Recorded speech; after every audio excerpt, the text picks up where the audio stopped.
There are stories that begin not with a birth, but with an ending.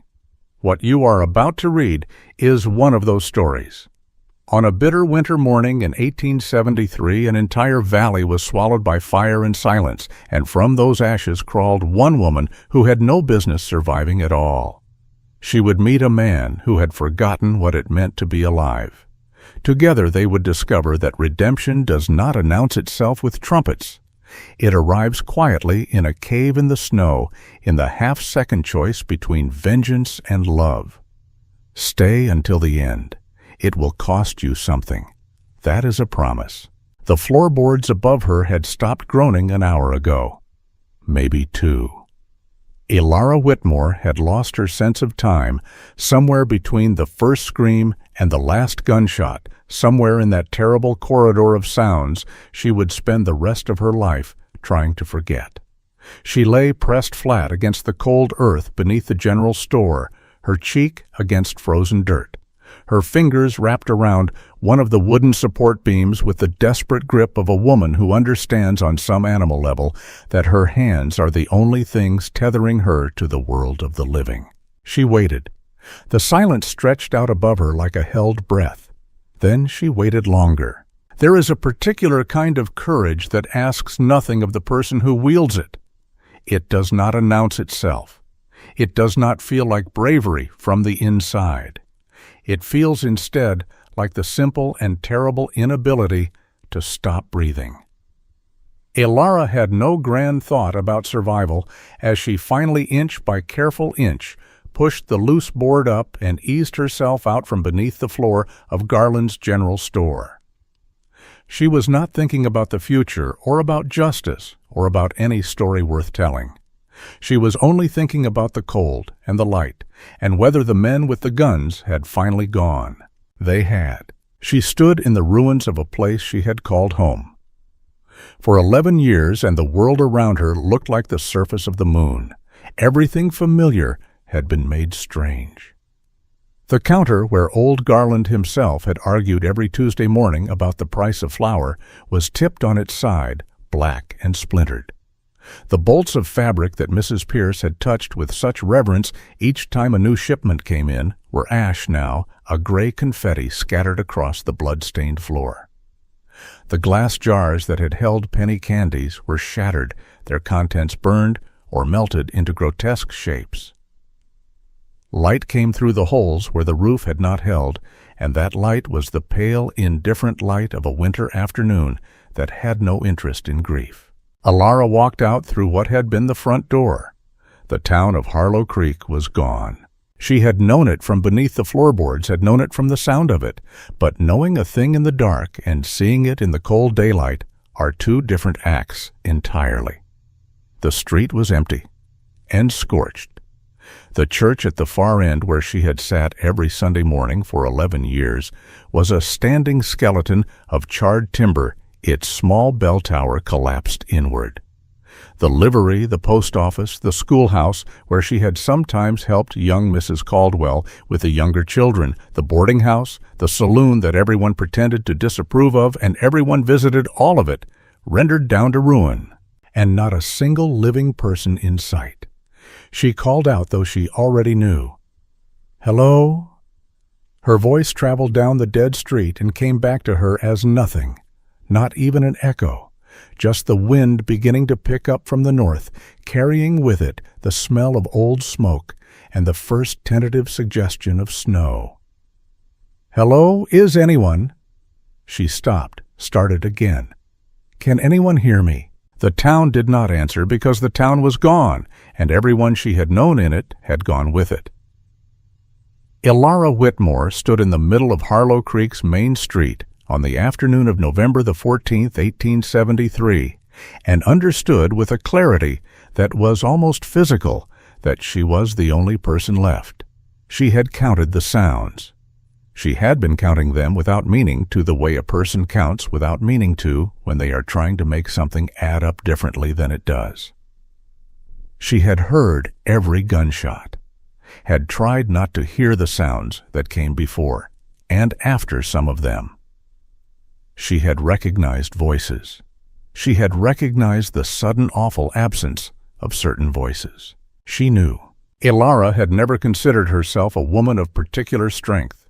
She was plain in the way that only becomes beautiful in memory, round-faced and soft-shouldered, with dark hair that never did quite what she wanted it to do in the morning.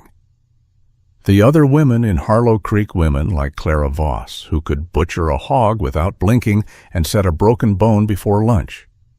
Women like Judith Marsh, who had survived a Comanche raid and 2 winters of near starvation and still managed to put food on the table for 6 children. Those women were strong. Elara knew what she was. She kept other people's ledgers at the general store. She made good preserves. She could read, which not everyone in Harlow Creek could say, and she read to herself every night before bed, because the books were the best company she had ever found, and she was not ashamed of that fact. She was not brave. She was not fast. When Harlan Briggs's dog had cornered her behind the feed store 2 summers ago, she had frozen entirely, which Harlan had thought was funny, and which she had not forgiven him for, even now, even in the ruins of everything. And yet, the thing that would not stop the thing she had not asked for and could not explain was the breathing. Her lungs kept filling. Her heart kept its rhythm. Her legs, unbidden, began to carry her back toward the wreckage of the general store, because she was cold, and the coat she had worn that morning was still in there somewhere, and some part of her that existed below, thought and below feeling, simply refused to accept the ending. She found the coat on a hook near the back storeroom, miraculously untouched by the fire that had eaten the front half of the building. It was a heavy wool thing, dark green, that had belonged to her father before he died, and she pulled it on over her dress with shaking hands and stood for a moment in the smell of him. 7 years gone, and sometimes the grief of it still landed on her like a physical weight. Now she was grateful for it. For the weight, for the warmth, for the smell that was almost gone, but still there, if she pressed her face into the collar. She did that, just for a moment. Then she let herself be practical, because being practical was the only other thing she knew how to do besides read. She moved through the damaged store with methodical care. 2 cans of beans, a paper bag of dried jerky nearly full, a small tin of crackers, a box of matches half used, a canteen that had rolled under the shelving and survived. She filled the canteen from the water barrel in the back, which the fire hadn't reached, and she packed everything into a flour sack she found crumpled near the door. She found a wool scarf, a pair of men's gloves too large. But she took them. She found a small knife in Garland's belt pouch, which was hanging on the hook behind the counter, and she took that too. And she did not let herself think about Garland, about his arguing about the price of flour, about the way he had called her Miss Whitmore, with a formality that embarrassed them both. Not yet. She could not think about any of them yet. If she started, she would stop moving, and if she stopped moving, she was going to die. She stepped back out into the street. The snowflakes had thickened now, soft and purposeful, beginning to settle on the dark surfaces around her. The wind had a voice in it. She had grown up in these mountains, and she knew what a building storm sounded like. And she knew that if she was still standing in this street when the blizzard came down in earnest, the cold would do what the men with guns had not managed to do. She looked at the ruined town around her.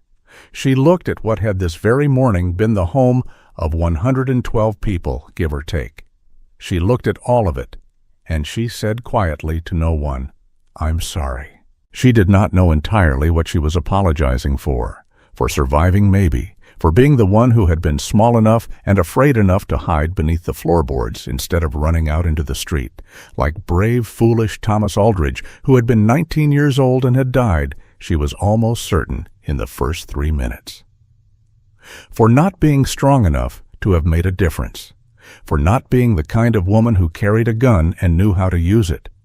For all the ways she was inadequate, and always had been ways that felt now not like personal failings, but like a kind of cosmic mismatch, a woman of her particular limitations set down in circumstances that required something else entirely.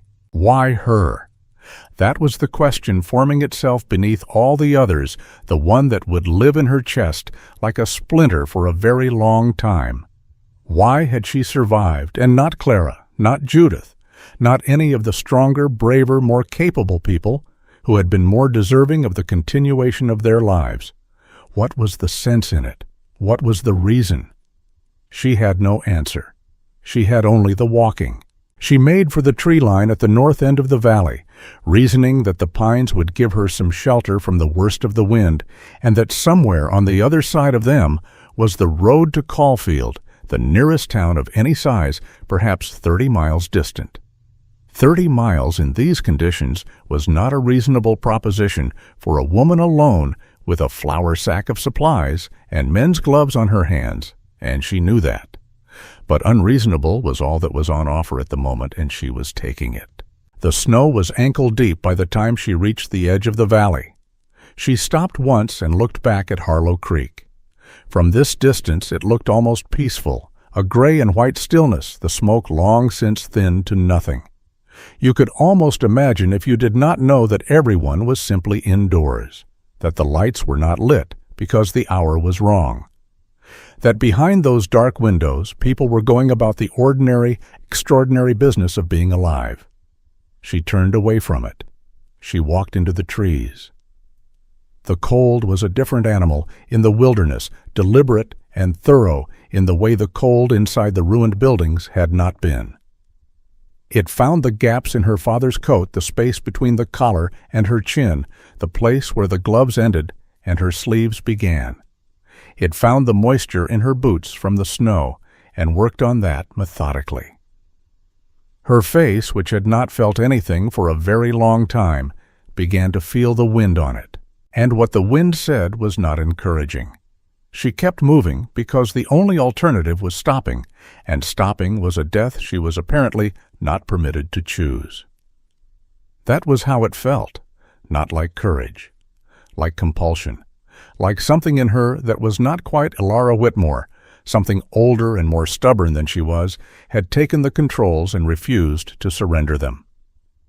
She sang once for a few minutes, a hymn her mother had sung something about a river and the other side of it, and her voice was thin and strange in the heavy air of the pines. And she stopped because it was making her think about her mother.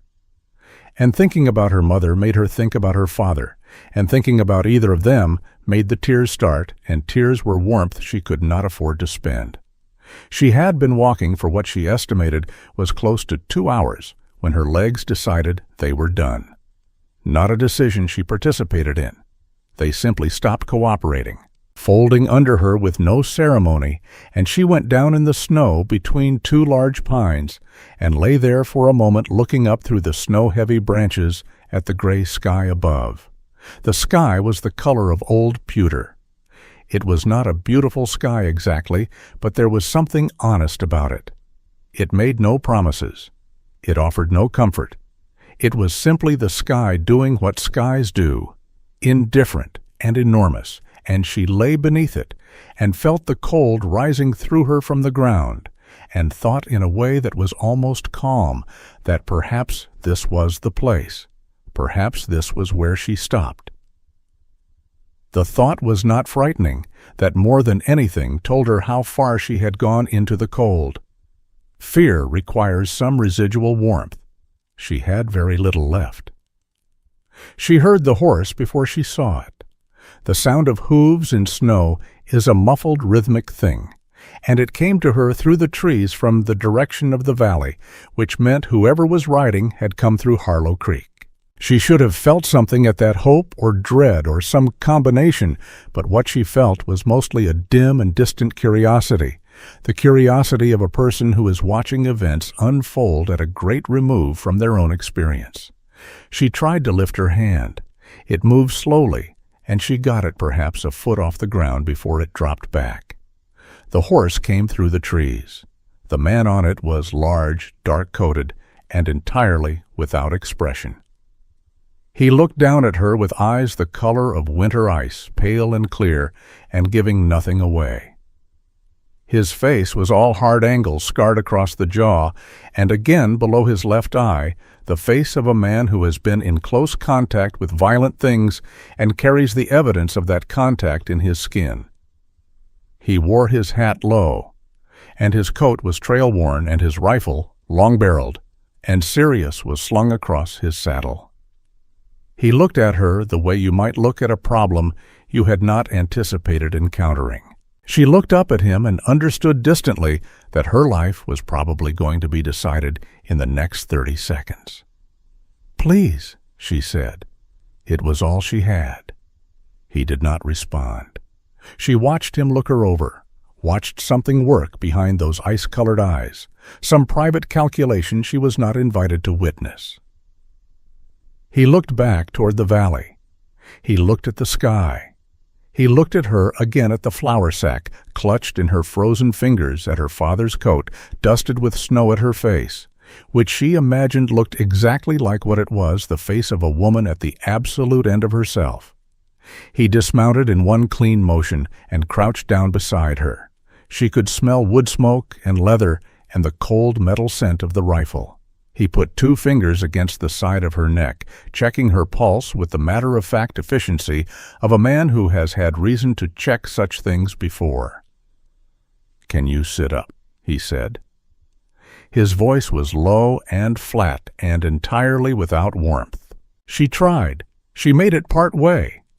He put his arm around her and finished the job, pulling her upright, and then in a single movement that she had no real part in, she was on his horse, in front of him wrapped in a second coat he had pulled from somewhere on his saddle, and the horse was moving, and the warmth of the animal beneath her, and the solid, unwanted, necessary presence of the man behind her were the only 2 warm things left in the world. She did not ask where he was taking her. She did not ask who he was. She closed her eyes and let herself be carried, because she had walked as far as she could walk, and because some things you cannot do alone, and surviving, it turned out, was one of them.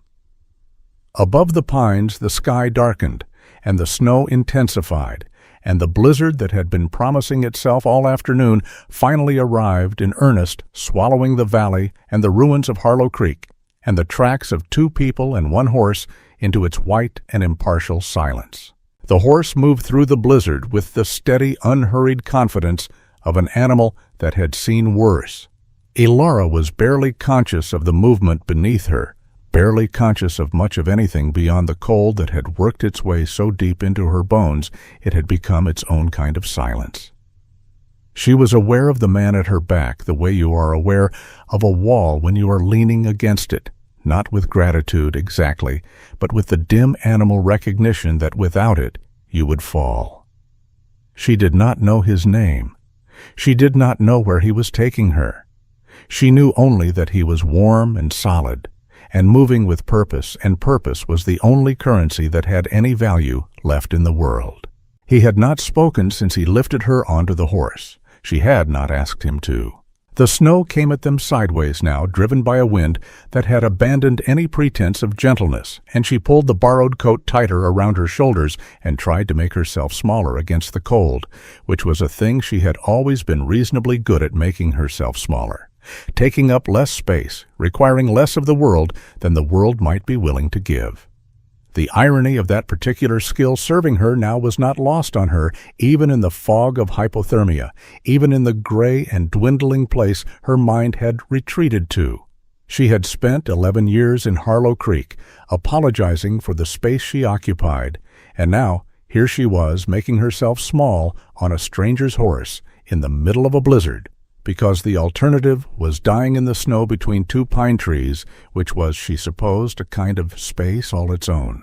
The man guided the horse off the trail and up into the rocks. She felt the animal's gait change, picking its way more carefully, now climbing. The wind lessened slightly as they rose into the lee of a granite outcropping, and then lessened again, and then the horse stopped. "We're here," the man said. 2 words flat and without ceremony, delivered into the back of her head, with no particular expectation of a response. She looked up. A cave mouth opened in the rock face before them, perhaps 8 feet wide and 6 feet tall, its interior dark but promising shelter from the wind that had been stripping the warmth from her for the better part of an hour. The man dismounted first, then reached up and lifted her down with the same unsentimental efficiency he had shown in lifting her up. Her legs did not hold. He kept hold of her arm until they did. "Walk," he said. She walked. Inside the cave, the temperature was still cold, but it was a different cold. A still cold, the cold of enclosed space, rather than the cold of open wind, and the difference was enough that she stopped at the entrance and simply breathed for a moment, adjusting to it. The man moved past her without comment, and she heard him moving in the dark, and then the scratch of a match, and then a small flame caught in a nest of tinder he had apparently assembled from materials already cached near the cave wall. He knew this place.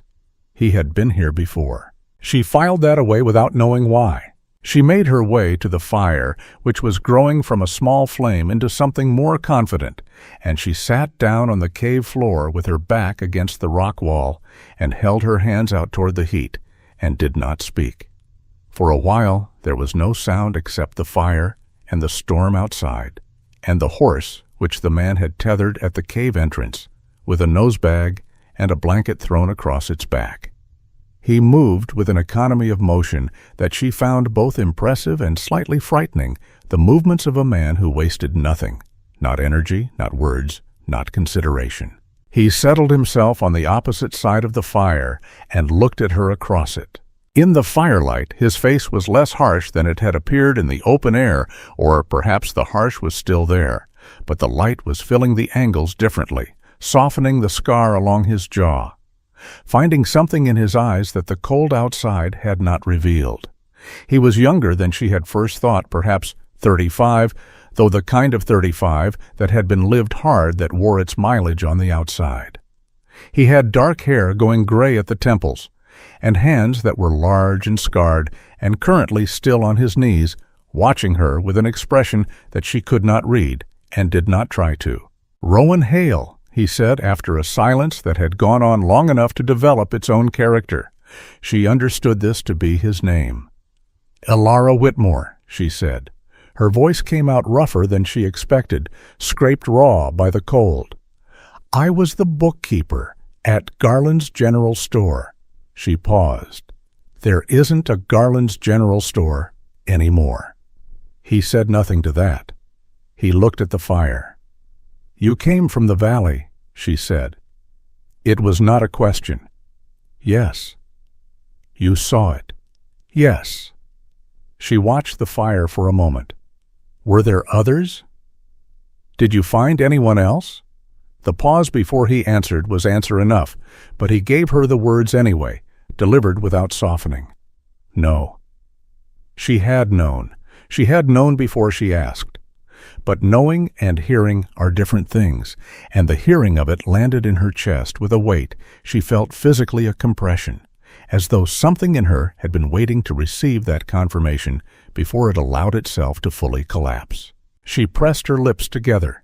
She looked at the cave ceiling.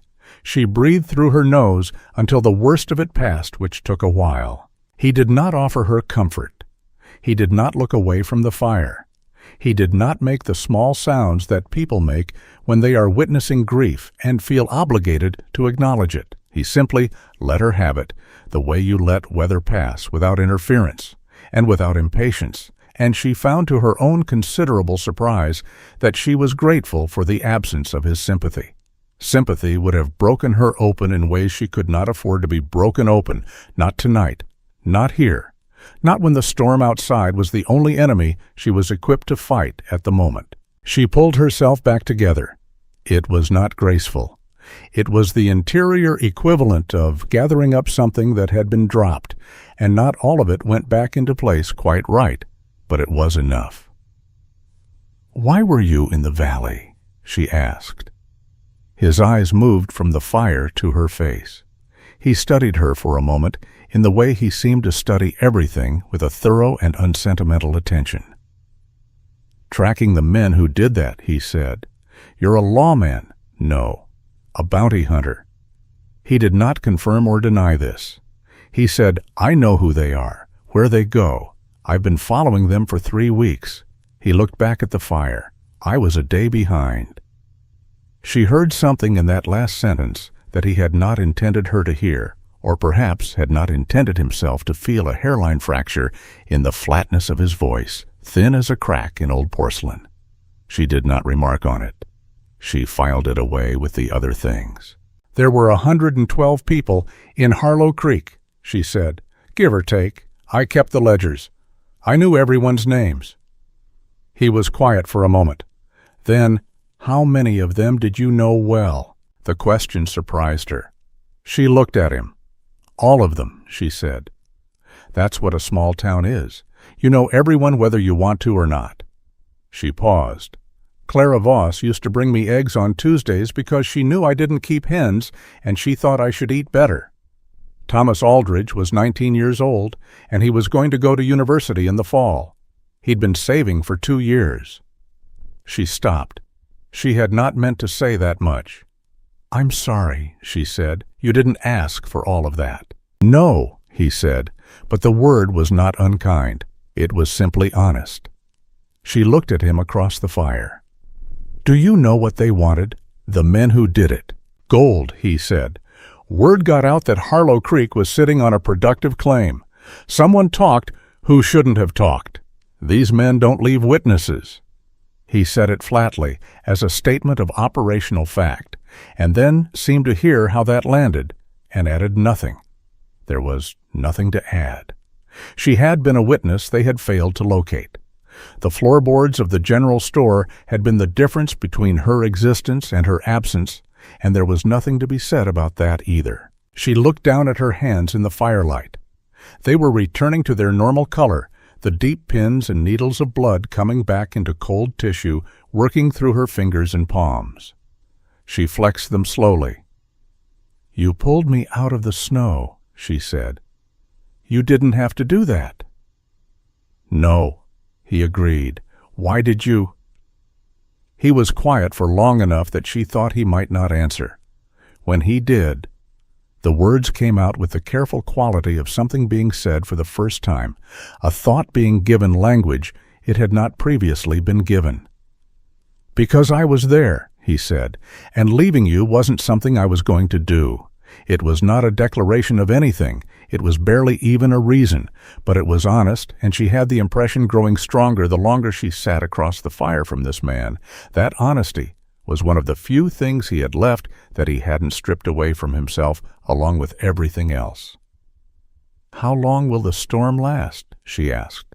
2 days, maybe 3. She absorbed this. 3 days in a cave with a man who used 8 words where another man might have used 50. A man with a long rifle and ice-colored eyes and a face full of old damage. 3 days between here and the next thing, whatever the next thing turned out to be. She was not afraid of him exactly. He had had the opportunity to leave her in the snow and had not taken it, and that told her something about him that the rifle and the scars and the silence did not contradict. But he was a stranger, and the circumstances were extraordinary, and she was Elara Whitmore, who had spent 11 years keeping other people's ledgers and reading books in the evenings, and apologizing for the space she took up. She was not built for this. She was not built for any of this. And yet, here she was, still breathing, still thinking, still sitting upright by a fire in a mountain cave, while a blizzard sealed the world shut around her. She got up. He watched her, saying nothing, as she moved to the flour sack she had brought from Harlow Creek and began taking inventory. 2 cans of beans, dried jerky, crackers, matches nearly half a box, the canteen, the small knife. She looked at what he had, trying to assess without asking, because asking felt like a trespass, and she was trying to trespass as little as possible. She could see near his saddlebags a small amount of dried provisions. Not enough for 3 days for 2 people not comfortably. "We should pool what we have," she said.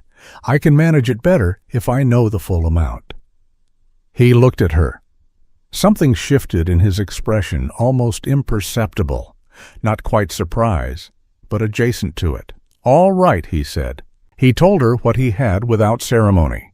She listened, calculated, and began mentally organizing their meals, spreading the calories across 3 days with the same methodical precision she had once applied to Garland's quarterly accounts. It was, she realized, the same skill. You had a certain amount of resources. You had a certain amount of time and need. You arranged the one against the other to achieve the best possible outcome. The variables were different, but the mathematics were identical. "We can do 3 days on this," she said. "It'll be thin on the last day, but it's manageable." He studied her. "You've done that in your head." "I kept books," she said. "Numbers are comfortable." She set the supplies in a careful arrangement near the fire, and then looked at his arm, the left one which he had been holding with a particular quality of stillness since they came into the cave. The stillness of a person managing pain by refusing to acknowledge it. "Let me see your arm," she said. "It's fine." "It isn't," she said. "You've been guarding it since you got off the horse. If it's infected, and you lose function in that arm out here, we have a problem." He looked at her with those clear winter eyes, and she could see him weighing her, measuring this soft, round-faced woman who had just survived a massacre and done caloric math in her head against the internal command he seemed to operate under, which was to need nothing from anyone. He held out his arm. She pushed the sleeve back carefully.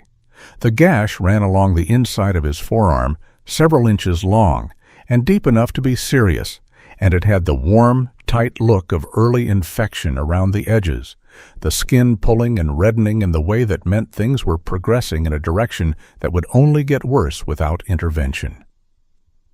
She did not react to the sight of it, which seemed to register with him. "How long has this been like this?" she asked. 4 days. 4. She kept her voice even. "All right. I need the cleanest cloth you have, some of that water, and if you have any whiskey in those saddlebags, it would not go to waste." "I have whiskey," he said. She cleaned the wound with the careful thoroughness of a woman who had in fact cleaned wounds before, because in a small town with no doctor within 40 miles, you learned certain things by necessity. She had learned from Clara Voss, who had learned from her own mother, who had learned from hard experience, and the particular education of frontier survival. She worked steadily, and he sat still and endured it with a silence that she recognized as a form of discipline, and she found herself grateful again for the absence of excess for a man who simply let things be dealt with instead of filling the air around the dealing with complaint. When it was cleaned and bound with a strip of the cleanest cloth she could find, she sat back on her heels and looked at him. He was looking at her with an expression she still could not fully read, but which had something in it that had not been there at the fire. Not warmth, exactly, but perhaps the absence of cold. "Thank you," he said. 2 words, flat and simple, but he said them. "You're welcome," she said, and sat back down across the fire from him. Outside, the blizzard threw itself against the mountain, with a sound like the whole world rearranging itself. Inside the cave, the fire held its small ground, and 2 strangers sat in its light and did not speak, and the silence between them was no longer the silence of people who have nothing to say to each other, but the different, more complex silence of people who have more to say than they know how to begin. Elara pulled her father's coat around her shoulders and watched the flames and thought about Clara Voss bringing eggs on Tuesdays, and let herself, just for a moment, feel the full weight of all of it. Every name in the ledger she had kept for 11 years, every face she could see when she closed her eyes. She let herself feel it without trying to put it away, because it was hers to carry, and she was going to carry it. And the first step in carrying something is accepting that it is there. Across the fire, Rowan Hale sat with his bandaged arm resting across his knee and looked into the flames with eyes that were seeing something that was not in this cave, not in this mountain, something far away and a long time ago. His jaw was set, and his shoulders were the shoulders of a man under a weight he had been carrying for so long he had forgotten it was possible to put it down. The fire burned between them. The storm sealed the world shut around them. And the night deepened into the particular dark of mountains in winter, absolute and cold and full of a silence that was not empty, but dense with everything that had not yet been said. She was awake before he was, which surprised her. She had not expected to sleep at all. She had fully anticipated lying awake in the dark of the cave, while the blizzard worked its fury outside her mind, running through the names and faces of Harlow Creek, like a hand running over rosary beads, each one a small and specific wound. But somewhere in the second hour of the night, with the fire banked low and the sound of the storm filling all the available silence, her body had overruled her mind with the blunt authority of something that has been pushed past its limit and intends to rest whether permission is granted or not. She had slept deeply, and without dreams she could remember, and she woke to the gray pre-dawn light filtering into the cave mouth past the horse's flank, and the sound of the wind still insisting on itself outside. Rowan was asleep against the far cave wall, his long rifle across his lap, his hat tipped forward over his face. He slept the way he did everything, with an economy of expression, no restlessness, no sound.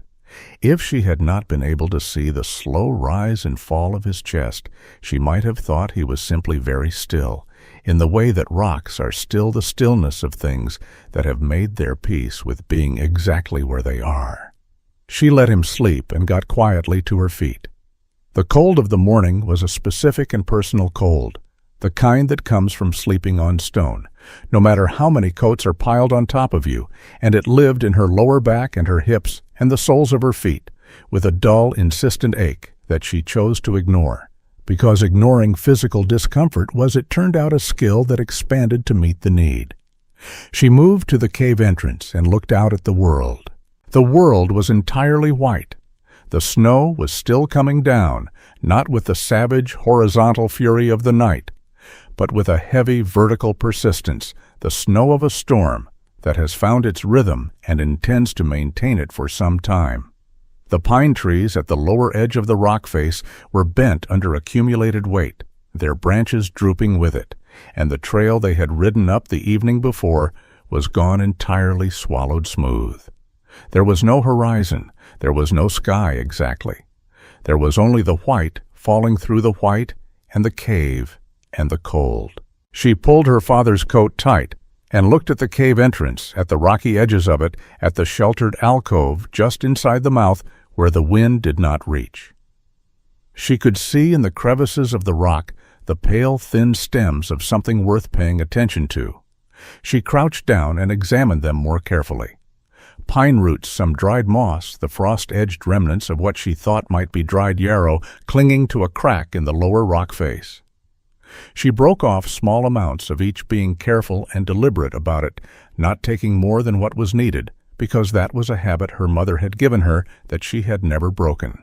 She had the pine tea brewing over the rebuilt fire by the time Rowan woke.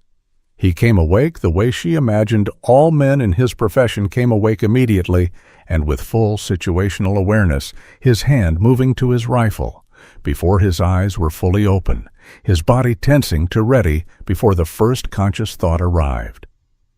Then he registered the fire, the steam rising from the tin cup she had propped near the coals, and he registered her sitting across from him, and the readiness left him in a slow, controlled exhale that he probably did not know she noticed. She noticed. "There's tea," she said. "It's pine." "It isn't pleasant, but it has what we need, and the warmth matters more than the taste this morning." He looked at the cup. He looked at her. He straightened himself against the cave wall and reached over and picked up the cup, and he drank from it without complaint, which she took as the highest possible form of appreciation from a man of his particular disposition. She had also portioned out a small amount of the dried jerky and crackers, the first meal of the first full day, calculated with the precision she had worked out in her head the night before. She handed him his portion without ceremony and ate her own, and they sat in the not uncomfortable silence that had established itself between them, and listened to the blizzard and were warm, which was not nothing. In fact, on the morning of the second day of November the 15th, in the year 1873, in a mountain cave in the high country of Colorado, with a dead town in the valley below them, and a storm that intended to last warmth, was nearly everything. "How is the arm?" she asked when the tea was done. "Better than yesterday." She did not take this at face value. "Can I see it?" A pause, a shorter pause than the one the night before. "Yes," he said. She unwound the bandage with care and examined the wound in the better light of morning. The redness had not spread, which was the important thing. The tight, hot look of it had softened slightly, which meant the cleaning had done its work. It was not healed, not by a long measure, and it would need to be kept clean and watched, but it was not worsening, and not worsening was a victory she was prepared to accept. "The yarrow helps," she said more to herself than to him. She had tucked the small amount she had found into the dressing, remembering what Clara Voss had told her about it, one of the many pieces of practical frontier knowledge that Clara had dispensed over eggs on Tuesday mornings, never knowing she was providing an education. "We should change this again tonight. You know field medicine," he said. It was an observation, not a question, but it had something in it that might have been the beginning of curiosity. "I know what I've been taught," she said, "which is less than some and more than nothing." She finished rebinding the wound and sat back. "Clara Voss taught me most of it. She was the closest thing Harlow Creek had to a doctor." She stopped. She had been doing that, she noticed, catching herself mid-sentence on the names of people who were no longer there, like a foot finding the edge of a step that is not there, and the whole body lurching with the wrongness of the absence. She was very capable, she finished quietly. Rowan looked at her, and for a moment something moved behind his winter eyes, something that was not quite sympathy, but was perhaps its more honest cousin, the recognition of loss by someone who has carried his own. He did not say he was sorry. She had the sense he did not say things he did not know to be useful, but he held the moment differently than he held the others, with slightly less of the flatness, and she felt that, and was grateful for it in the way she was grateful for the fire, without analysis, simply as a fact of warmth. The day arranged itself around the necessities of survival, which was, she was discovering, a very efficient organizing principle. There were things to be done, and she did them not because anyone asked her to, but because they needed doing, and she was the person who could see what they were. She melted snow in the tin cup for water rationing, the canteen for drinking, and the melted snow for cleaning, and for the horse, which was doing better than it had any reasonable right to do a sturdy mountain animal that seemed to regard the blizzard with professional equanimity. She organized their supplies into a more efficient arrangement near the fire, accounting for the heat and the cold and the order in which things would be used. She kept the fire at a level that was warm enough to matter without burning through their wood too quickly, and she managed this with the focused attention of a woman who has decided that the details are the job, and the job is the point. Rowan watched her. She felt his eyes on her work and did not comment on it. He was not a man who watched things idly. When he looked at something, he was learning it, and she had the sense that she was being learned in some thorough and methodical way, catalogued alongside other things he knew, filed in whatever system a man like him used to organize his understanding of the world. At some point in the late morning he rose and moved to the cave entrance and stood looking out at the storm, and she saw him flex the fingers of his left hand, slowly testing them, and she saw the minute tightening of his jaw that meant the arm was hurting with the cold, and he was deciding not to acknowledge it. "Sit closer to the fire," she said. He turned and looked at her. "For the arm," she said, "cold slows healing. You know that." He came back to the fire without argument, which she had not entirely expected, and settled himself closer to it than he had been sitting before. A small concession, a small thing, but she filed it with the other small things and noted that they were accumulating.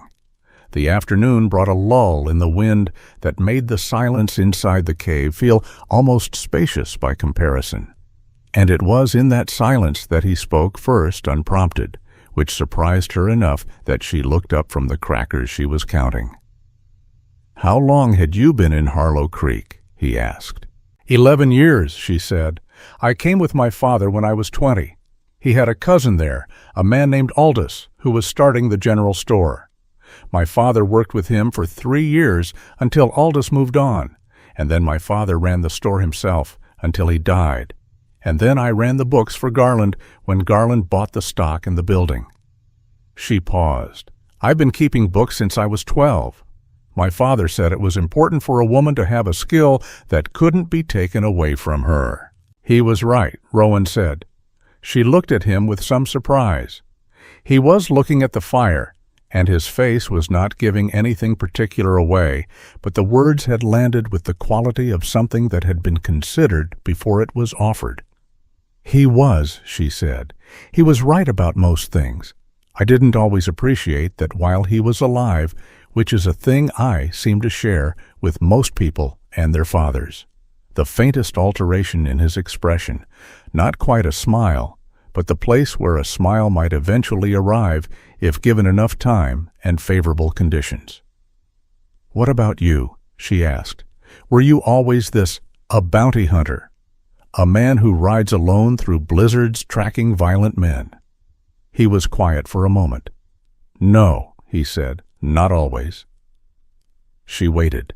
She had learned in the past day that waiting was the correct approach with Rowan Hale, that words came from him in their own time, and could not be hurried without causing them to stop entirely. "I was a lawman," he said finally, "in Kansas for 8 years. He paused. "Then I wasn't. What changed?" He looked at her across the fire with those clear, measuring eyes, and she thought he was going to leave it there, fold the conversation back on itself the way he folded everything back on itself when it got too close to something real. But he didn't. He said, "I made a mistake, a bad one, the kind you don't come back from as a lawman or as anything else." He looked at the fire. "So I left."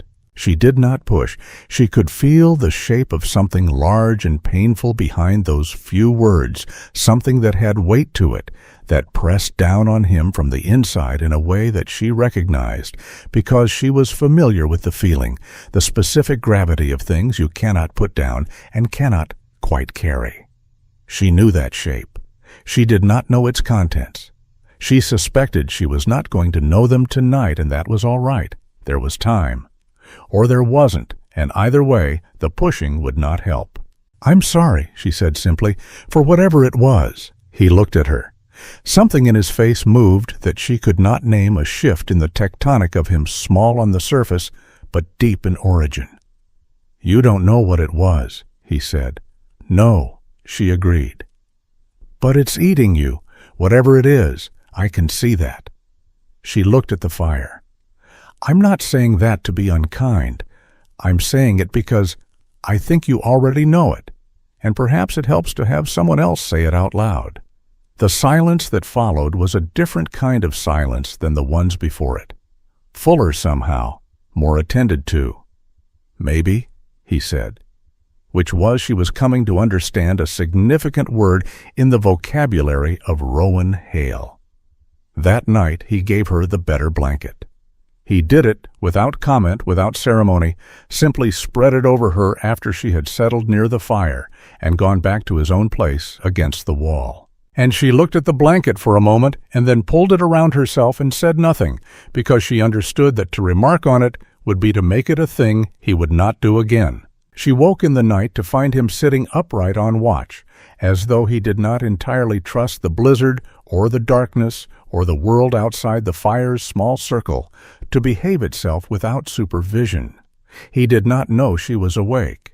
She watched him through half-closed eyes, this hard and damaged man, sitting guard between her and the storm, and she thought about what it meant that he had pulled her out of the snow, and she thought about what it meant that he had eaten the pine tea without complaint. And she thought about the almost smile and the blanket and the way he watched her work with those learning eyes. She thought that perhaps people were not always what they had been made into, that perhaps the thing that had been made through violence and loss and years of riding alone through the cold was not the whole of what was there. That perhaps underneath the flatness and the scars and the careful economy of himself, there was something that had simply been waiting for conditions in which it was safe to exist. She did not know if she was right.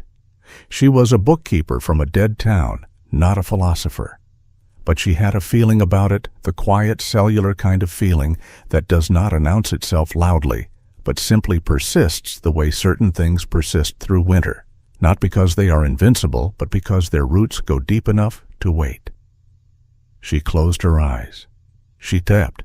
The second day passed much as the first, and the third day's morning came in quieter than the ones before it, the wind having said most of what it had to say and retreating into something more reflective. Elara spent an hour near the cave entrance, gathering what the rock faces offered, finding more dried yarrow, some rosehip still clinging frozen to a low shrub within arm's reach of the cave mouth, and she made a second tea from the rosehips that was better than the pine tea by a considerable margin, and when she handed the cup to Rowan, he looked into it and said, "This one doesn't smell like the inside of a barn." She looked at him. He was looking at the cup with the same flat expression he brought to everything, but there was something at the corner of his mouth that was unmistakably dry humor. She laughed. It was a small surprise sound, the laugh of someone who had not expected to laugh and is not entirely sure she has permission to, but it was real, and it came from somewhere that was not grief, and the sound of it in the cave seemed to surprise them both. He looked up from the cup. The almost smile was closer now. Not a full thing, not yet, but a thing that was clearly working toward it, constructing itself slowly from materials that had been in short supply for a very long time. "I'll tell Clara you said so," she said, and then caught herself, and the laugh faded, but not all the way. She held on to the edge of it. "She's the one who taught me about the rosehips." "She taught you well," he said. "She did," Elara said. "She taught me a great many things I didn't know I was going to need." She wrapped both hands around her own cup and looked out at the cave entrance where the snow had eased to a scatter of flakes and the gray sky behind them was beginning to show the first faint suggestion of something lighter. "I think the storm is breaking," she said. Rowan set his cup down and rose and moved to the entrance and stood looking out at the valley below. She watched his back, the set of his shoulders, the way his hand rested near, but not on the rifle at his side. He looked out for a long time. When he turned back, his face had changed, not back to the closed and winter-flat expression of the first night, but into something more complicated, something that was aware of itself in a way it had not been 2 days ago. "Tomorrow morning," he said, "we can ride out." She nodded. She had known this was coming. The storm ending meant the cave ending. And the cave ending meant returning to whatever came next, and whatever came next included a gang of men in the valley below who killed everyone they found and a bounty hunter who intended to find them. She was not a foolish woman, and she did not pretend otherwise. "Rowan," she said. He looked at her. "Thank you," she said, "for pulling me out of the snow, for the blanket, for all of it." He held her gaze for a moment, and in the light of the dying afternoon that came gray and clean through the cave entrance, she could see him trying to find words that were equal to the moment, which was not something he was accustomed to trying to do, and the effort of it was visible in him and not unbeautiful. "You earned your place here," he said finally. "More than earned it." It was not a small thing coming from him. She knew that. She received it as it was intended, not as a social nicety, but as a statement of observed fact. And she felt it settle somewhere in the place where the question of why had been living. The question she had asked herself in the ruins of Harlow Creek with the snow falling and no answer available. Perhaps there was still no answer. Perhaps that was not the kind of question that got answered, not in full, not in a way that satisfied. But she was here, and she had done what she could, and it had been enough, and she was quietly and without ceremony still alive. The fire burned low between them.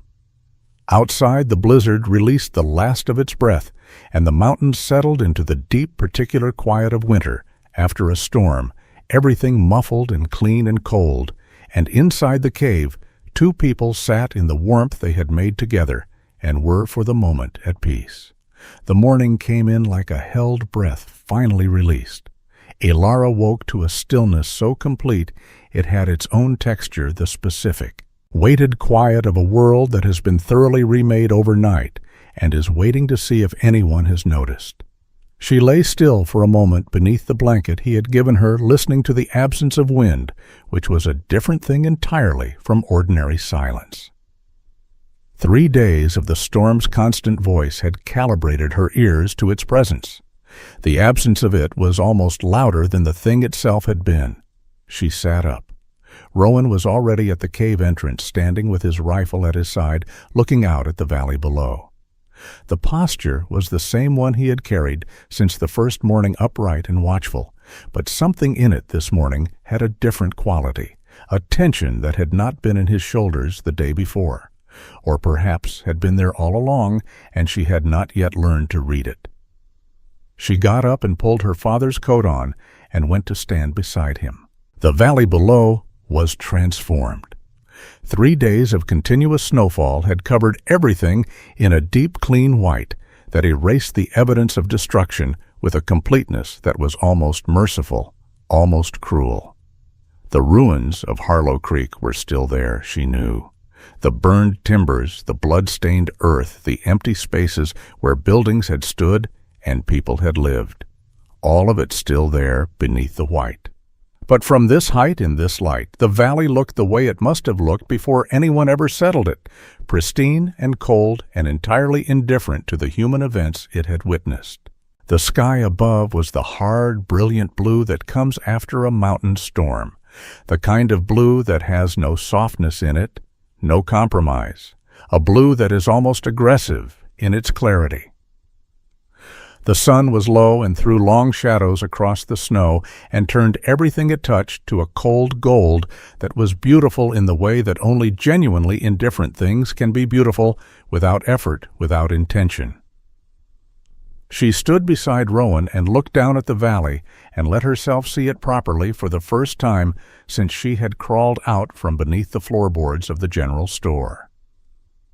She let herself see it whole. Then she saw the movement. It was Rowan who had the spyglass, and he had it raised before she had fully registered what she was looking at. A dark irregularity against the white at the far end of the valley, near the ruins of what had been the livery stable. He stood very still with the glass to his eye, and the stillness was not the ordinary stillness of a man looking at something. It was the stillness of a man who has seen something that has hit him somewhere old and deep, the stillness of impact. She waited.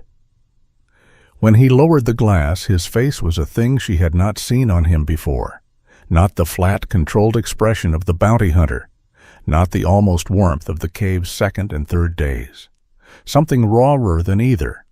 Something that had bypassed the careful systems he used to manage his own interior and arrived on the surface unprocessed, bleeding through the discipline of him like water through stone.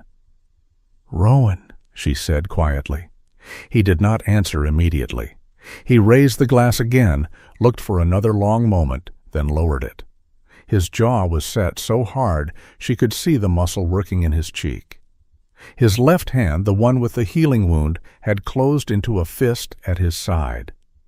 "They came back," he said. His voice was flat in a different way than usual, the flatness of a man pressing down on something with everything he has. She took this in. The men who did it. Yes. How many? 7, 8. A pause. "He's there." 2 words, and in those 2 words was the entirety of something she had only glimpsed the edges of before, the thing that lived behind his eyes when he looked at the fire. Too long, the thing that had made him leave Kansas and ride alone through the cold for years. The man I've been tracking. She looked at his face and understood with the clarity that comes from having had 3 days to learn a person that she was watching the collision of the present and the past in real time.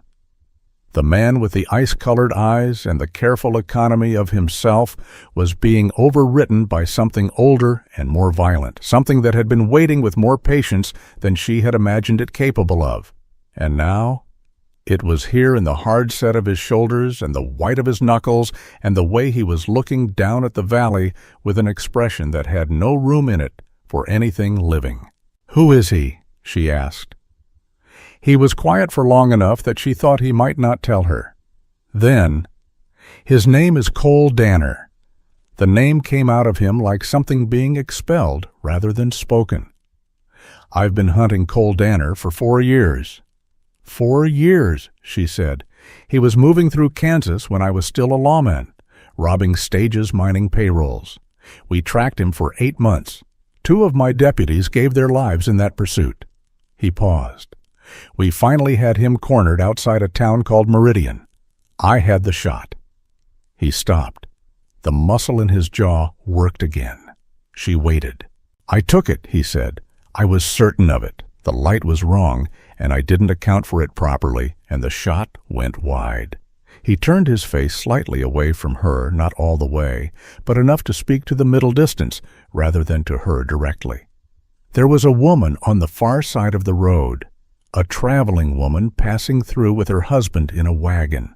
She was 43 years old. Her name was Margaret Ellison."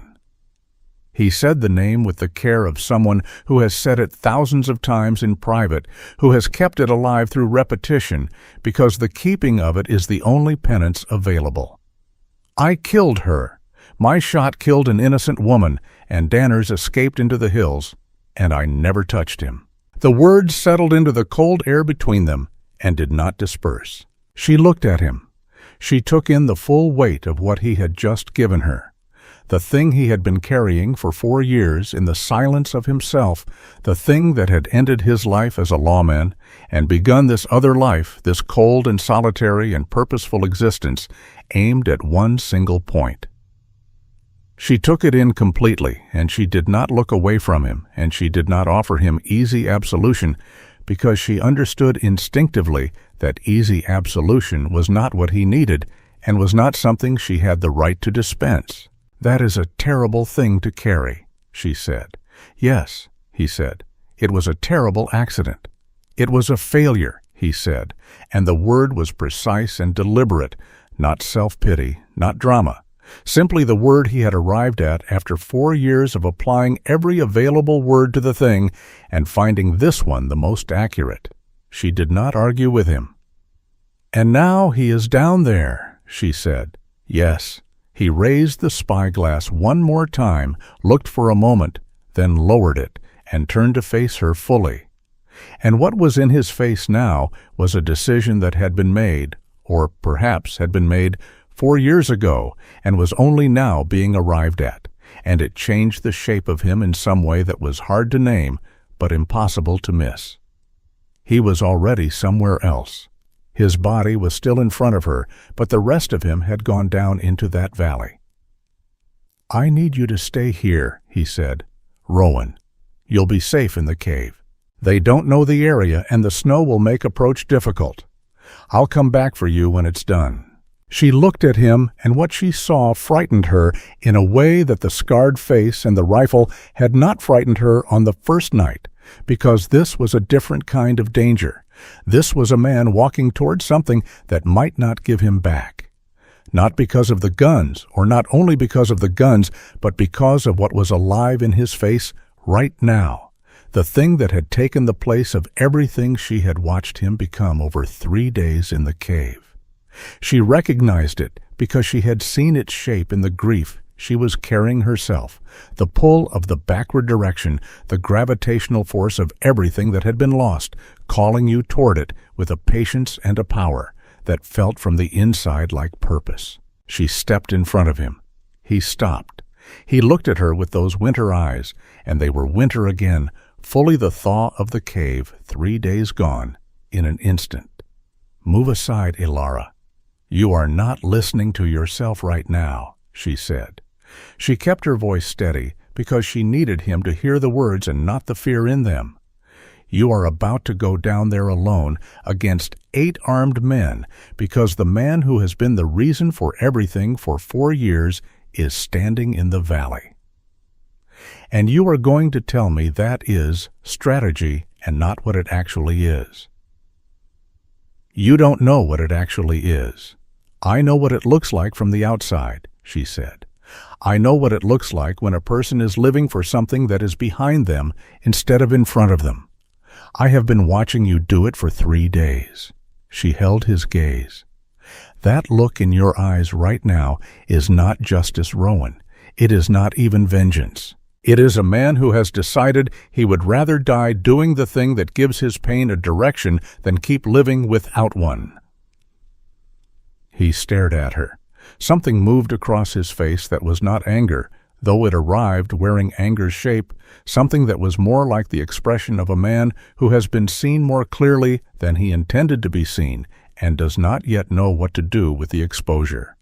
You have been living for the dead for too long, she said, and her voice dropped not to softness, but to something more like the register of truth, the quiet voice of something that does not need volume to have force.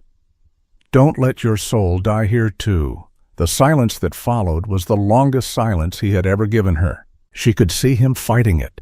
She could see the 4 years of momentum pressing against her words, the enormous weight of Cole Danners and Margaret Ellison, and the light that was wrong outside Meridian, Kansas, all of it pushing back against what she was saying with the full force of a life's worth of direction. She could see him wanting to move her aside and go. And she could see him not doing it, and the space between those two things was the most interior silence she had ever witnessed on a human face. He looked down at the valley. He looked at her. He looked down at the valley again. I cannot let him ride away from this, he said. The words were different now. Not the hard certainty of before. Something that was asking to be understood rather than acknowledged. I know, she said. I'm not asking you to. She held his gaze and was careful with what she said next, because she could feel that she was standing at the edge of something that would determine more than the next hour. I am asking you to know the difference between going down there because it is right and going down there because dying in the doing of it is easier than living with the having done it. He was very still, the kind of still that is not peace, but its opposite, a stillness of enormous pressure. There is a difference, she said. You know there is. Something in him shifted. She felt it more than saw it, a change in the quality of the air around him, the way pressure shifts before a storm breaks. Before something long held finally moves, he did not speak. He looked at her face, her plain, tired, round-faced, fully alive face. And he looked at it with eyes that were for the first time since the spyglass, seeing what was directly in front of him. I'm coming with you, she said. Absolutely not. You need eyes you can trust on the ground. I know this valley better than you do. I know every building, every alley, every space between structures. I grew up in the mountains. I know how to move quietly in snow. She met his look without flinching. And I am not staying in this cave while you go down there alone. He studied her for a long and serious moment. She knew she was not in any conventional sense a credible threat. She was a bookkeeper in her father's coat with a small knife and no experience in the kind of violence that was going to occur in the valley below. She knew he knew this. She also knew that he was looking at her not as a liability, but as something else, something that his calculating eyes had been quietly arriving at over 3 days of watching her keep the fire and count the calories and clean the wound and laugh in the cave and mourn in the cave and hold herself together in the cave with a steadiness that was not the absence of fear, but something more honest, the acknowledgement of fear and the continuing on despite it. You stay behind me, he said, at all times. You do what I say when I say it. You do not engage unless there is no other option. Agreed, she said. If something goes wrong, you ride the horse north. Don't stop." "Agreed." He looked at her for one more moment, and in that look was something she could not fully name, something that had been building for 3 days in the closed and honest space of the cave, and that was now standing out in the cold, clear air of the morning, visible and real, and requiring no cave walls to contain it. He handed her the spyglass. She raised it to her eye and looked down at the ruins of Harlow Creek, at the figures moving through the snow among the burned and broken buildings, and she looked at them with the steady, clear attention of a woman who has already lost everything she was keeping these accounts for, and therefore has nothing left to lose, except the life she did not expect to still be living, which she was beginning to understand, a very particular and powerful kind of freedom. She lowered the glass. She handed it back to him. "There are 8, she said. 3 near the livery, 2 at what was the post office. The others are spread. The one standing alone near the church ruins the one not moving with the others." She looked at Rowan. "That's him, isn't it, Danners?" Rowan took the glass and looked. A long moment. "Yes," he said. She watched him look, and she watched the thing in his face that was not simple. And would not be simple, because there was nothing simple about 4 years, and a woman named Margaret Ellison, and a shot taken in the wrong light, nothing simple about the weight of that and the man who carried it. But she also saw alongside the darkness of it something that had not been there when he first raised the glass, something that was small and recent, and had not yet decided if it was strong enough to stay. She thought it might be. "Tell me the plan," she said. He lowered the spyglass and looked at her, and the winter in his eyes had not gone. But there was something standing in it now that was not winter, something that was oriented for the first time in a very long time toward what was in front of him rather than what was behind. He began to talk. She listened with complete attention, the same attention she had given to other people's ledgers for 11 years, the focused and detailed attention of a woman who understands that the numbers have to be right, that the margin for error in certain kinds of accounting is very small, that when the final column is tallied, the sum of every choice made in the preceding pages will be there in full, no hiding, no correction available. Below them the valley lay white and still in the hard winter sun, and the men who had taken everything from it moved through its ruins without knowing that on the ridge above 2 people were watching them with clear eyes and made plans, and that the accounting was not yet finished. They came down from the mountain in silence. Rowan led the horse by its bridle rather than riding, keeping to the tree line where the snow was broken by root and rock and left less of a trail. And Elara followed 2 steps behind him with the small knife in her coat pocket, and her father's wool wrapped tight around her shoulders, and her eyes moving the way he had told her to move them, not fixed on any single point, but loose and wide, taking in the whole field the way you watch water to see where the current is running before you step in. The plan was simple in the way that only dangerous plans can be, simple stripped of everything unnecessary, because everything unnecessary is a place where things go wrong. Rowan would take position on the ridge line of what had been the feed store, the only structure on the east side of the valley that still had enough of its roof intact to provide elevation and cover. From there, he had a clean line of sight to the area around the church ruins where Cole Danners had been standing. Elara would position herself behind the stone foundation of the old post office, 40 yards south, low and still and out of sight. She was not there to fight. She was there because he had looked at her on that ridge and understood with the part of himself that was still capable of clear understanding that leaving her behind was not a thing he was going to do. She understood the weight of what he had given her by saying that even without saying it in those words, she intended to be worthy of it. They reached the valley floor as the sun climbed to its mid-morning position and threw the shadows short and the light full and merciless across the snow. The ruins of Harlow Creek rose around her as she entered them, and she felt the town, the way you feel, a place you have known in your body, not just in your mind. The particular angle of the main street, the distance from the general store to the church. The way sound moved differently here in winter, absorbed by the snow, shortened. She felt all of it with the soles of her feet and the back of her neck, and she moved through it carefully, stepping where the snow was already broken by the outlaws themselves, stepping in their tracks, leaving no new impression where she could avoid it. Rowan peeled away from her at the junction of the main street and the alley that ran along the east side of the store, without a word, without a look back. He had said everything that needed to be said on the ridge.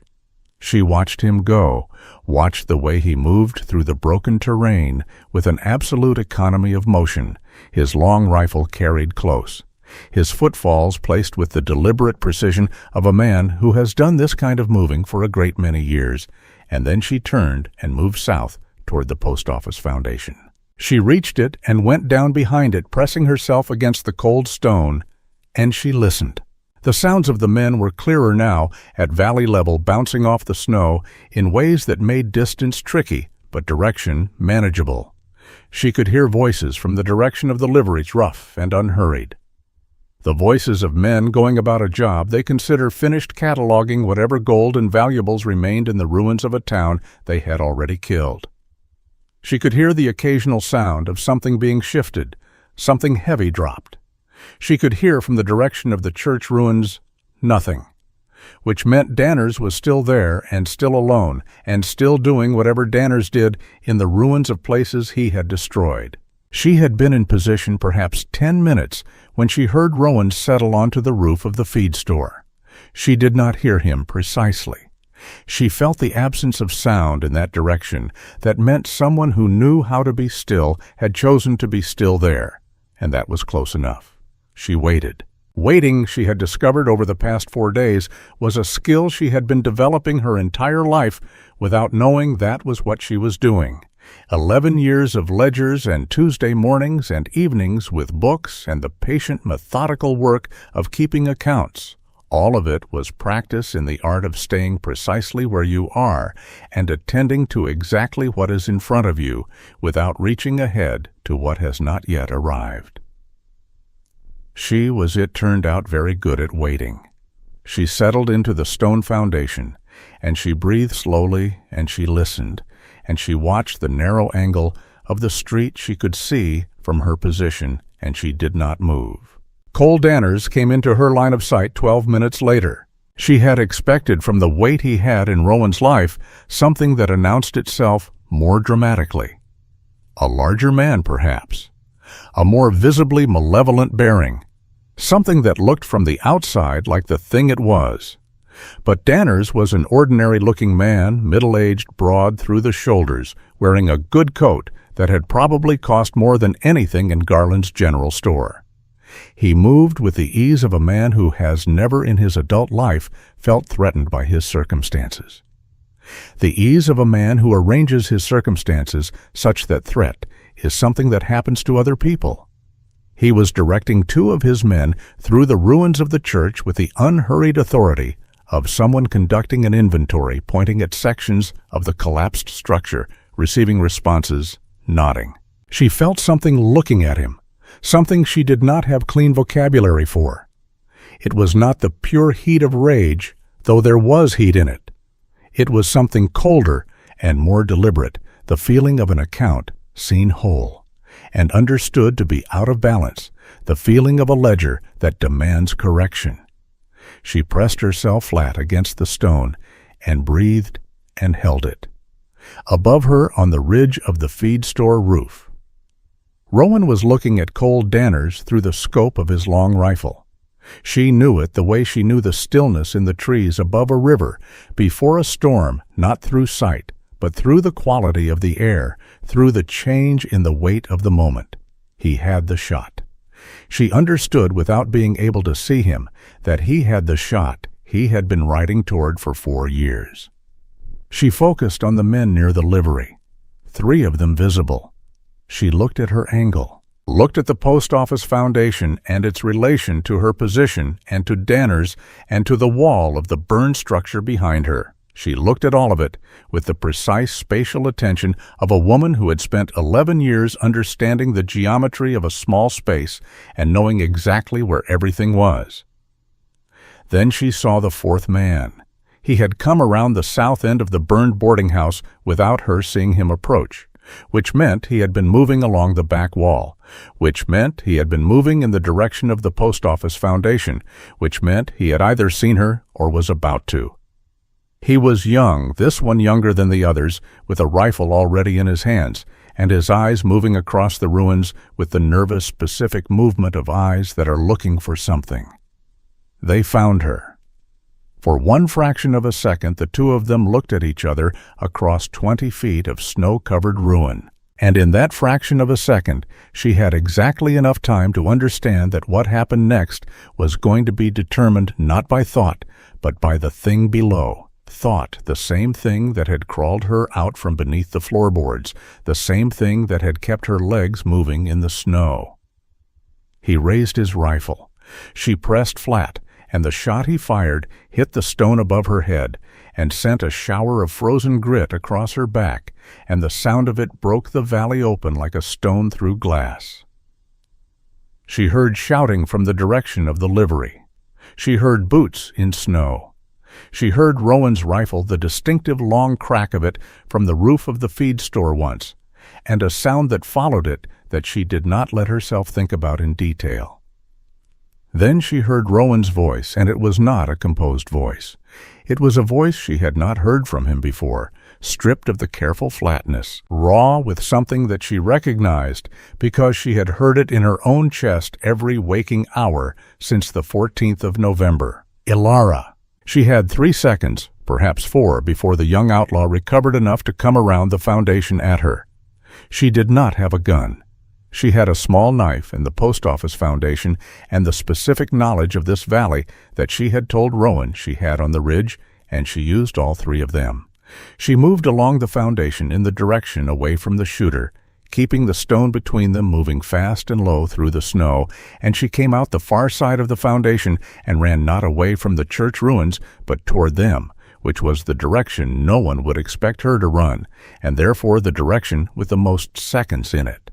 She ran toward the ruins of the church where Cole Danner's had been standing. She heard pursuit behind her. One set of boots, the young one, the others still being managed by Rowan from his position. She could hear the controlled rhythm of his fire.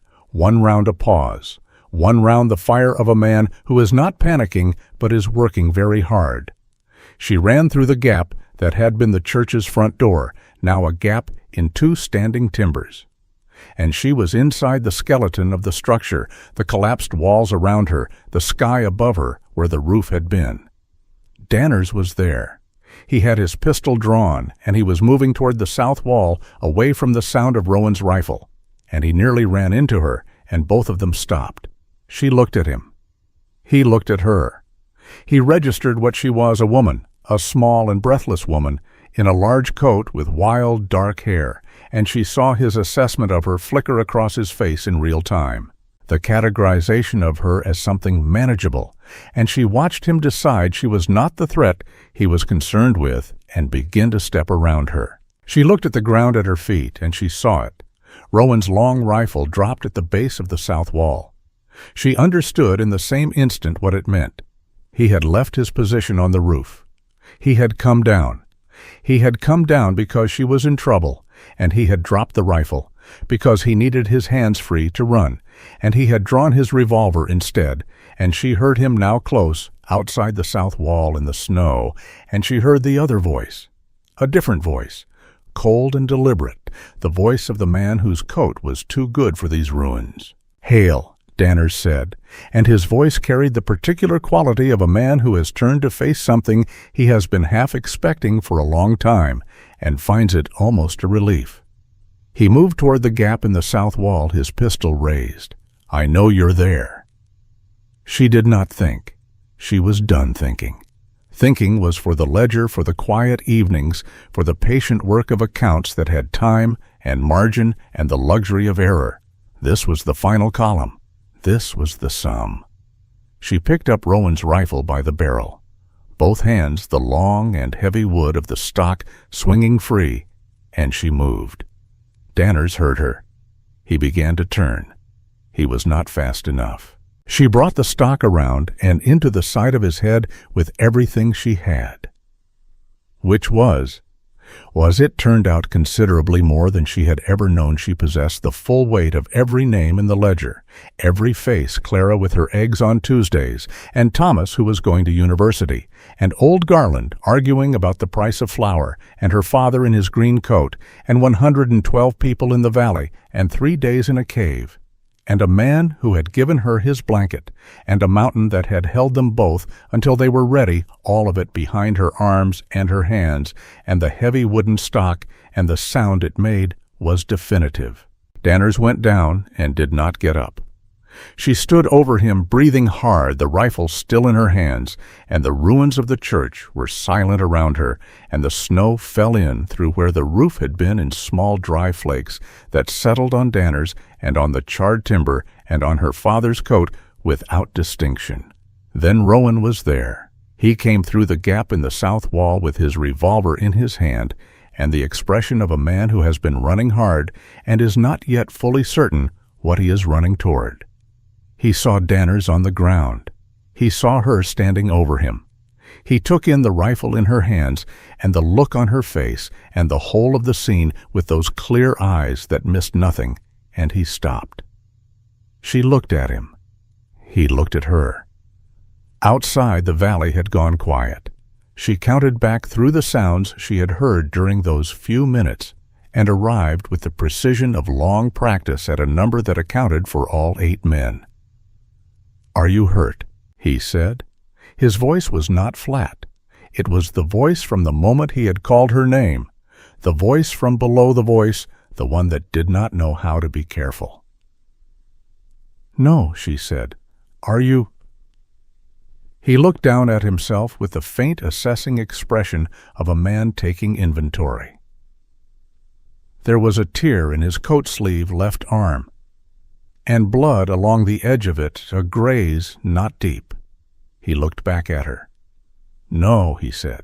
She lowered the rifle carefully and leaned it against the burned wall beside her and looked at Danners, who was breathing unconscious, his 2 good coats spread around him in the snow of the church where the people of Harlow Creek had sat every Sunday morning for 11 years.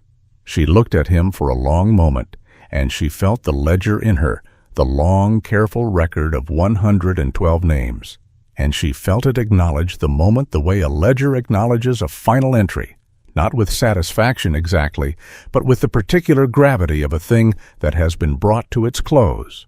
Rowan was looking at Danners too. She watched his face, and she watched him arrive at the place she had tried to describe to him on the ridge, the place she had not been certain he was capable of reaching.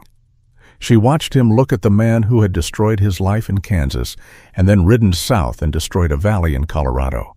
And she watched him feel what she had told him he would feel, which was not the relief he had been riding toward for 4 years. It was something more complicated and more real. It was the understanding that the thing he had needed was not this, and had never been this, and that understanding was not nothing, was not a small thing, was in fact the largest thing he had stood in front of in a very long time. He crouched down and checked Danners for weapons, removing the pistol and 2 knives from his person with efficient hands. And then he stood up and turned away from the man on the ground, and he did not look back at him again. He looked at her. "There will be a circuit marshal in Caulfield," he said. "We can bring him in. All of them." He paused. "That's the right way." "Yes," she said, "it is." He looked at her face for a moment, and she was aware of how she must look, wind-burned and tired, and wearing a dead man's coat in the ruins of the town she had come from, and she was aware that he was looking at her as though the looking was something he had needed to do, and had been waiting for permission. She did not look away. "I owe you a debt," he said. "You pulled me out of the snow," she said. "That's not what I mean." He held her gaze. "On the ridge, what you said." She was quiet for a moment. The snow came down through the open roof of the church in its small, unhurried way. "You were already moving toward it," she said. "I only said the thing that was already in you." "That's not a small thing," he said, "having someone say the thing that is already in you." "No," she agreed, "it isn't." They stood in the ruins of the church in the snow, and the silence and the distance between them, which had been measured in careful increments since the first night, the length of a cave, the width of a fire, the space of a held-back thing, was not what it had been. Something had changed in the running and the rifle and the called name, and the standing over what had fallen. Something had been decided in the way that certain things get decided not through discussion, but through the accumulating weight of moments until the thing simply tips and becomes what it was always going to be. He reached out and took her hand, not with ceremony, not with words around it. He simply took her hand in his large, scarred, cold hand and held it, and she held it back, and that was the whole of it. And it was enough, and it was more than enough. They brought the survivors of the gang into Caulfield 2 days later.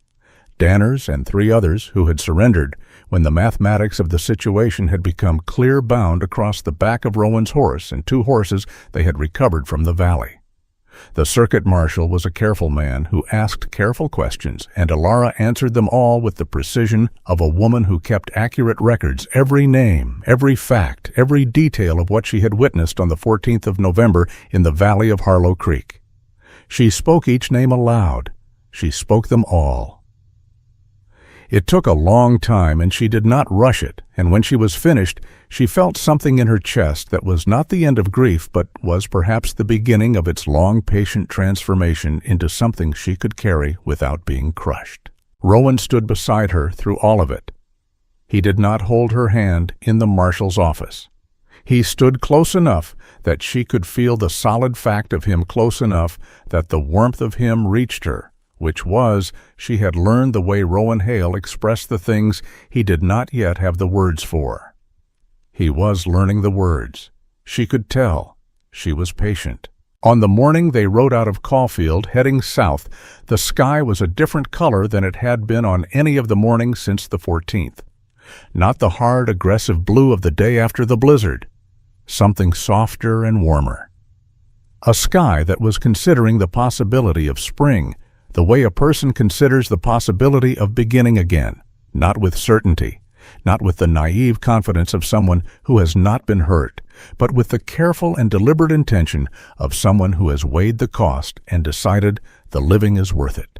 She rode in front of him on his horse, which had become the arrangement that they had settled into without discussing it, the same way they had settled into most things through the quiet and practical logic of what worked. His arms were around her in the way that was necessary for riding double, and also in the way that was more than necessary, and she did not remark on the distinction because some things are better kept in the body and not brought into language where they become smaller than they are. "Where exactly are we going?" she asked, as the last buildings of Caulfield gave way to open country and the road south stretched before them in the cold, clear air. "South," he said. "You mentioned that." "Somewhere warm," he said. She thought about this. "I've never been to New Mexico," she said. "Neither have I." "I hear the winters are reasonable." "I hear the same." She was quiet for a moment, watching the road and the open country and the sky that was thinking about spring. "I'll need work," she said. "Any town of reasonable size will need someone to keep books." "Yes," he said. "And you?" She felt more than saw the quality of his attention shift slightly the way it did when she asked him something that required him to reach for an answer he was not certain of. "What will you do in this warm place with reasonable winters?" The silence was a considering one, not the closed silence of the early days, the silence of a man walling things off. The silence of a man looking at a question he has not looked at in a long time, because the question of what he would do had been answered for 4 years by the single consuming answer of Cole Danners, and now that answer was gone, and in its place was the open and slightly vertiginous space of a life without a fixed trajectory. "I don't know exactly," he said. "Something that doesn't require me to sleep on stone floors." She laughed, and the sound of it went out into the open country, and did not come back as an echo, but simply became part of the air the way sounds do when there is enough space around them. "That seems like a reasonable starting point," she said. He made a sound that was not quite a laugh, but was close enough to be its clear relation, and she felt it in his chest, against her back, and she stored it in the same place. She stored the almost smile, and the blanket, and the 2 words of gratitude, said flat and honest, by the fire. All the small accumulations of a man coming back from somewhere cold and distant, and making his way one careful concession at a time into the warmth. The horse moved south at a steady pace. The road was clear and dry where the wind had scoured the snow away, and on either side of it the winter country opened out into the long, beautiful, indifferent distances of the American West, the kind of distances that swallow grief and history and the ruins of things with equal patience, that have been swallowing such things for longer than anyone has been alive to watch and will continue long after. She thought about Harlow Creek. She would think about it every day for the rest of her life. She knew that. She thought about Clara and Thomas and old Garland and her father's coat, which she was still wearing, which she intended to wear for a very long time, until the smell of him was entirely gone, and even then probably longer.